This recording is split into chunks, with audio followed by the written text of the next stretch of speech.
Thomas Soto. C'est l'heure du Made in France. Anis Mbida, bonjour. Bonjour à tous, bonjour Thomas. Ce matin, une nouvelle tendance dans le monde agricole, transformer soi-même ce que l'on cultive ou ce que l'on élève. Oui, par exemple des producteurs de lait qui font du fromage ou ceux de fruits qui font des jus et maintenant des producteurs de céréales qui se mettent à faire des pâtes. Et c'est un jeune couple de céréaliers qui est à l'origine du mouvement. Ils sont installés à Barbezieux-Saint-Hilaire. Ah bah bien sûr. À côté de Cognac. À la Charente. 16. Charente, le 16 exactement. Alors plutôt que de rester tributaires des cours du marché, d'un négociant ou d'une coopérative, ils ont pris leur destin en main. Ils se réservent une partie de la production de blé et ils en font des penne, des tagliatelles ou des lasagnes. Mais pourquoi des pâtes et pas de la farine par exemple? Parce que leur objectif c'est de recréer le contact avec le consommateur. Donc il faut un produit qui fait la différence, dont on va se souvenir.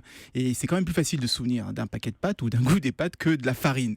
Et en plus je le savais pas, mais on peut pas prendre n'importe quel blé pour faire des pâtes. Il y a des terroirs, elles ont toutes des goûts différents et c'est aussi ça qui va fidéliser la clientèle. Ça oblige quand même à changer de métier pour eux. Moi je dirais plutôt se diversifier, parce que bien sûr il faut créer une marque, il faut un packaging, il faut une mini-usine de pâtes quand on est un céréalier, mais ça vaut le coup parce qu'aujourd'hui leurs revenus sont beaucoup mieux répartis, ils sont beaucoup mieux armés demain si jamais il y aura une crise. D'ailleurs ils font des émules puisque 3 autres céréaliers se préparent comme ça à se lancer dans les pâtes. Ils font des pâtes rigolotes avec des formes un peu drôles ou pas? Pour le moment ils commencent simplement avec la nouille. La question de la mère de famille, quoi. Est-ce qu'il y a des, il faut des trucs un peu qui donnent envie, quoi. C'est l'objectif parce qu'ils vont dans des épiceries fines. Voilà. Le pionnier de ces céréaliers qui deviennent fabricants de pâtes s'appelle donc le Fonds Garnier. Avec ses pâtes, c'est du Made in Charente ce matin. Merci. Les pâtes au cognac, ça peut être bien ça. Merci Anissé.